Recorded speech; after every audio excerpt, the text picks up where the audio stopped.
Yo con Alfonso Pedregay voy a ofrecerte dos diagnósticos. Bueno, muy bien. Como soy pluralista, por el mismo precio. Por el mismo precio.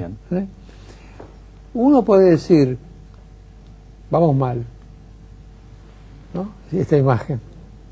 Y otro diría, no, tenemos algunos barguinazos, unos golpeteos, unos dificultades transitorias. ¿Qué dirías? Yo creo que tenemos las dos. Tenemos peor, fue peor. Sí, claro.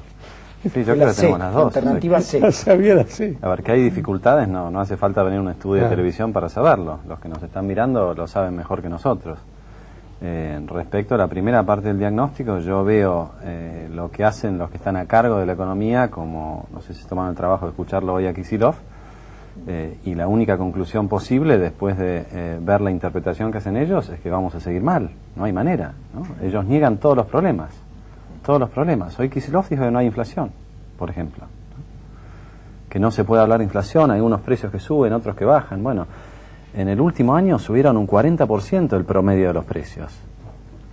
La asignación por hijo compra el 40% menos de lo que compraba un año atrás. Hay muchas familias que dependen de las 3 asignaciones por hijo. Ahora, esa negación del problema, ¿es deliberada o realmente creen que es así? No, es deliberada, no pueden ser tan...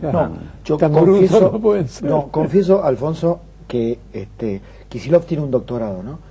Yo te quería preguntar, a lo mejor hay alguna parte del estudio de la ciencia económica que se me ha pasado, y por eso te quiero preguntar a vos, a lo mejor Kicillof estudió el concepto de inflación en alguna universidad. Oscurantismo, decís vos. No lo sé. Ocultamiento. No, a lo mejor se nos pasó. ¿A vos no te lo enseñaron así de esa manera? Mira, Kicillof antes de estar en el gobierno escribía papers donde decía el INDEC mide mal, la inflación es el doble de lo que dice el INDEC. Entonces, en todo caso, eso que le pasa ahora no le pasó en la academia.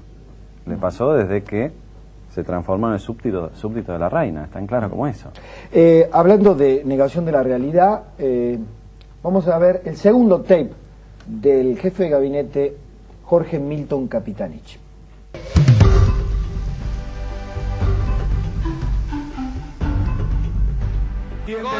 Si se habla a la vez los dos. Después volvieron desde el año 2000, volvieron al año 1999 al 2001. Voy a aprovechar mi tiempo. Aproveche el tiempo. Hiperrecesión, 25% de desempleo. ¿Cuál es default? Ya está. Eso no dejaron. Y aparte, claramente, usted quiere una discusión profunda. Vamos a salir del sofisma. Y vamos a salir del sofisma planteando lo siguiente. La medición. La medición de la pobreza en la República Argentina no necesariamente depende de la estructura de ingresos. Yo la verdad que no entendí nada.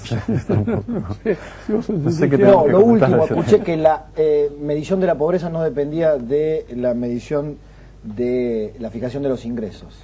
Hay un tape que no sé si lo van a conseguir, que fue el día que en su conferencia de prensa Capitanich explicó por qué no se publicaba la canasta básica, que es la medida... Problema de empalme. Sí, un problema de empalme de 2 series que construyeron ellos. O sea, ellos pueden construir las series, pero no las pueden empalmar. A ver, el oficialismo se llena la boca con los precios cuidados. Los precios cuidados deben representar, con mucho viento a favor, el 5% de la canasta básica total, ¿no? Digo con mucho viento a favor porque ninguno de esos productos representa todo el mercado en ese segmento. Hay otros que están fuera de precios cuidados. Pero supongamos, con viento a favor, el 5%.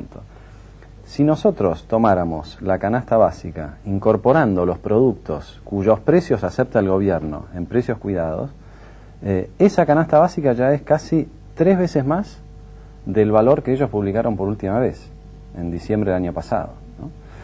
Por eso no la pueden publicar a la canasta básica, porque si publican la canasta básica lo que queda demostrado es que una franja muy grande de la población tiene ingresos por debajo de esa canasta, que es lo que da cualquier otra medida razonable, como por ejemplo el Observatorio Social de la UCA, que es el número que usa la Conferencia Episcopal Argentina para hacer sus análisis, que da un 28% a fines del año pasado, vale decir, antes de la devaluación, antes del aumento de los precios del 15%, antes del aumento de los precios a partir de los cuales fijaron los precios cuidados, ¿no? Ahora, si yo tengo que traducir esto que decís vos al lenguaje cotidiano,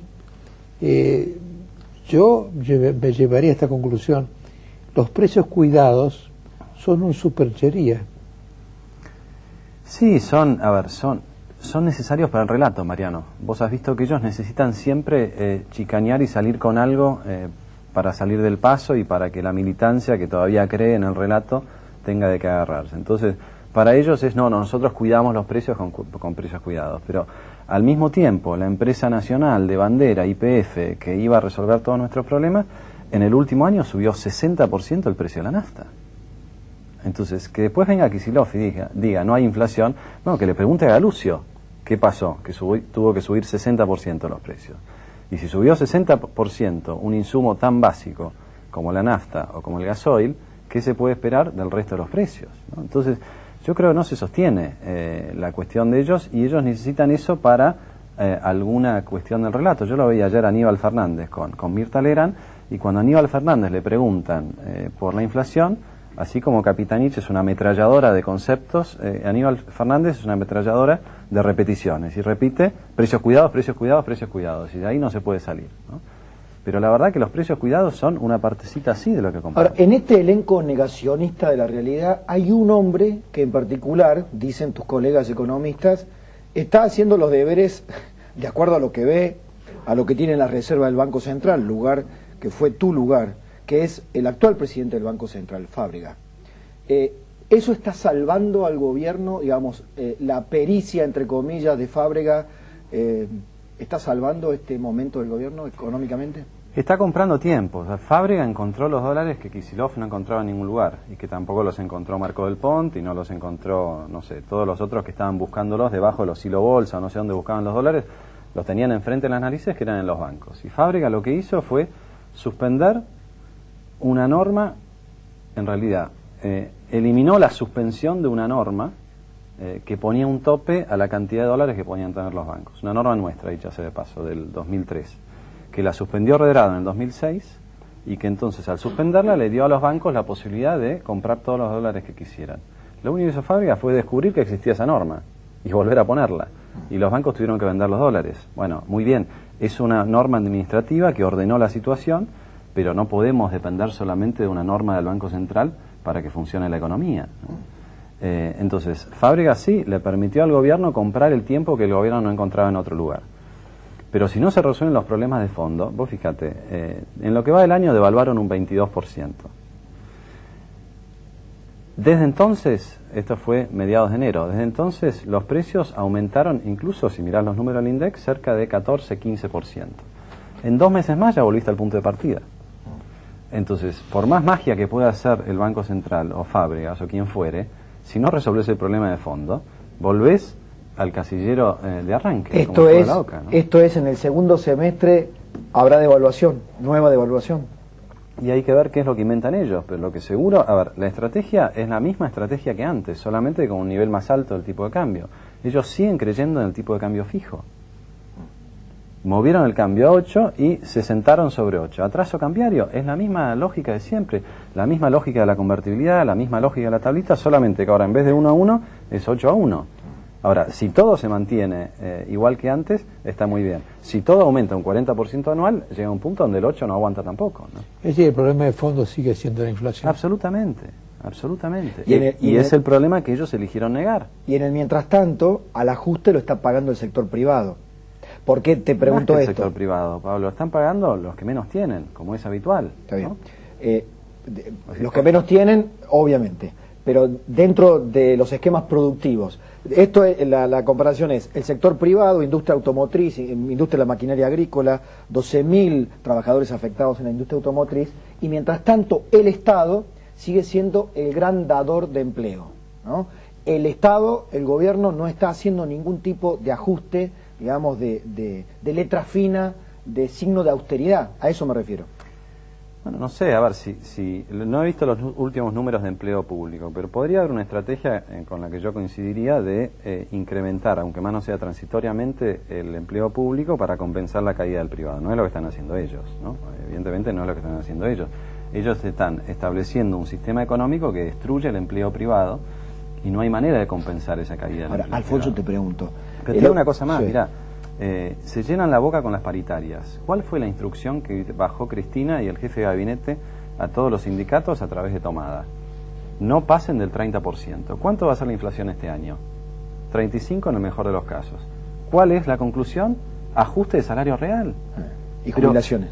Y ni que hablar jubilaciones y planes sociales y todo lo demás. Ahora, pónganle el nombre que quieran, pero lo que están haciendo es un ajuste ortodoxo, les guste o no les guste. Y eso lleva a recesión. Bueno, y es lo que tenemos en estos momentos. Ahora vos mostrás una partecita que es el sector automotor. Mirá todo el espinel. Sí. La actividad industrial en el primer trimestre cayó un 5%. Inclusive si sacás la parte de autos, cayó igual. Cayó la construcción, cayeron las ventas minoristas.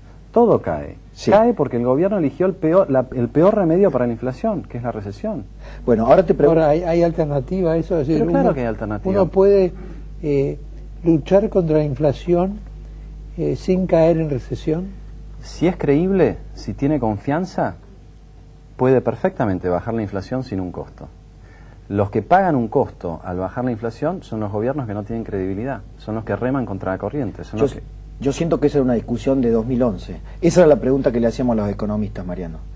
A González Fraga, a Alfonso, le decíamos, ¿se puede hacer el aterrizaje, sintonía fina, sin recesión? Y la respuesta ya está, la recesión está en la puerta. La respuesta ya era antes porque este no es un gobierno confiable. A ver, cuando nosotros, vos mencionabas, Pablo, cuando estuvimos en el Banco Central. Sí. Nosotros asumimos a fin del 2012 el Banco Central. La inflación de ese año fue 40%. La inflación del 2003 fue 3,7%. Y bajamos las tasas de interés, y aumentamos la cantidad de dinero, y la economía creció casi un 9%. Entonces, no hay que ir muy lejos para una experiencia donde se bajó la inflación sin ajuste. Ahora te quiero preguntar, mi última pregunta en esto es, porque me preocupa algo que dijiste, que a lo mejor lo dijiste, ya lo mejor... Por ahí me equivoqué. No, me preocupó en visión de futuro. ¿Qué van a hacer los que vengan con el Estado? A lo mejor para compensar la pérdida de empleo en el sector privado, dar empleo público. Esta semana tenía a mano este gráfico. En el año 2001, la gente que recibía dinero del Estado, jubilados, planes sociales y empleados públicos, eran 5.300.000 personas. En 2013, esa cifra casi se triplicó. 13.700.000 personas dependen del Estado, vía sea empleado público, jubilado o planes sociales. ¿Hay más lugar para agrandar el Estado en Argentina? A ver, mencionás tres grupos muy diferentes. Sí, claro. Y la primera distinción que yo quiero hacer es la siguiente. Yo no meto a los jubilados en esa bolsa. Los jubilados trabajaron durante toda su vida, hicieron aportes y no están recibiendo una dádiva del Estado. Están recibiendo una jubilación muy por debajo de lo que debieran recibir, pero es el resultado de todo lo que fueron aportando durante su vida activa. Está bien, pero... Con excepción de 2 millones de jubilados sin aportes que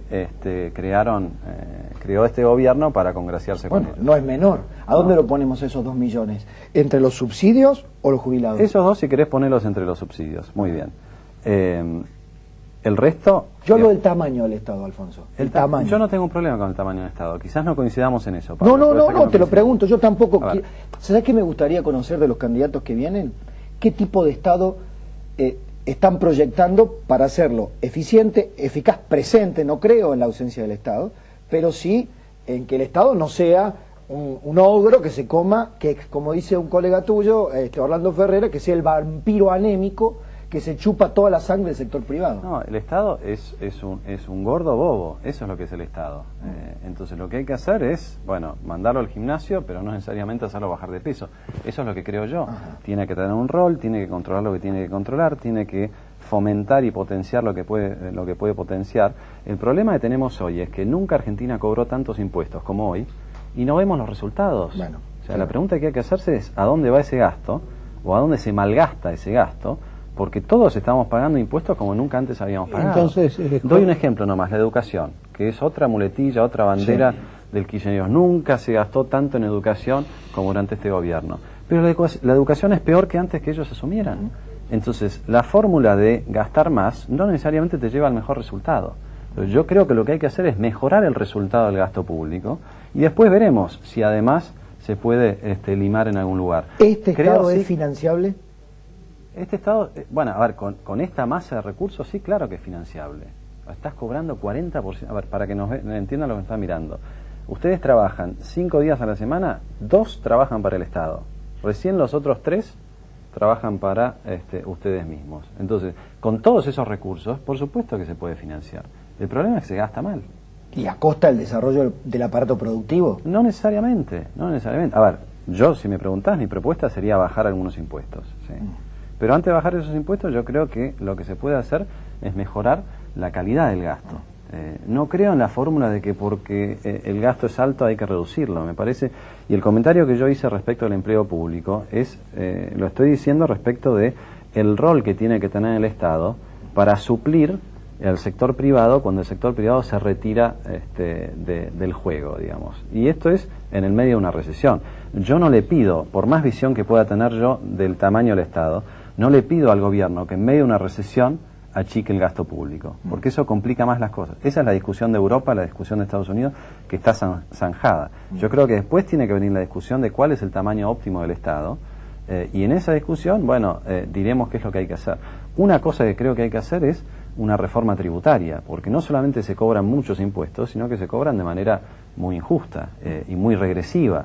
Le cobramos un impuesto inmenso al consumo y no cobramos un impuesto progresivo en algunos otros lugares, ¿no? Como por ejemplo algunas rentas, como la renta al juego, la renta minera. Estas cosas son las discusiones que hay que tener. Pero yo a priori no tengo un problema con el tamaño del Estado. Comparás Argentina con otros países, incluso la región, no es tan diferente. Lo que sí pregunto es, ¿qué pasó? Que el gobierno de Kirchner recauda 80.000 millones de dólares al año más que cualquier otro gobierno en la historia argentina. ¿Dónde están esos 80.000 millones? No están en los trenes que chocan, no están en los hospitales que están desbordados y no te pueden atender, no están en las escuelas que no enseñan, ¿no? No están en las rutas rotas, no te tengo que explicar a vos lo que es la discusión de las rutas en Córdoba, la conexión entre Córdoba y Santa Fe, no está en ningún lado eso. Entonces, esa es la discusión que tenemos que tener, y el tema central es, ha sido un gobierno muy corrupto, esa es la explicación. Entonces, empecemos por eliminar la corrupción. El tema está, en definitiva, en la corrupción. Pero absolutamente, vos eliminás la corrupción, Mariano, y te sobran los recursos. Y una vez que te sobran los recursos, sí podrás ver qué es lo que haces con esos recursos, incluso bajar impuestos, ¿no? Pero el costo de la corrupción es ese, no es simplemente la denuncia para ir al juzgado, no, es vidas, es calidad de vida, es la escuela que no se construye, es el hospital que no funciona, ahí está la corrupción. Y yo volvería, si te parece, al final de nuestra conversación, a la pregunta original. ¿Estamos en un bumpy road, de barquinazos tras barquinazos, o estamos para abajo? Las dos, porque el esquema de ellos es reaccionar cada 4 o 5 meses cometiendo los mismos errores. Entonces los barquinazos los tenés garantizados, y como en general lo que cometen son errores, también tenés garantizada la caída. Ahora, aclaro esto antes que nos coma la publicidad o el próximo bloque. Estamos así porque ellos eligieron estar así. Argentina podría estar en otro lugar muy diferente, y va a estar cuando haya un nuevo gobierno. Yo tengo garantía plena de que eso va a suceder, porque estos errores no se van a poder seguir cometiendo de por vida, y porque Argentina no puede seguir siendo el país que siempre promete y nunca llega. En algún momento va a llegar. Amén. Gracias, Alfonso. Gracias, Alfonso. Pausa, y en el último bloque, Laura Alonso y Patricia Bullrich.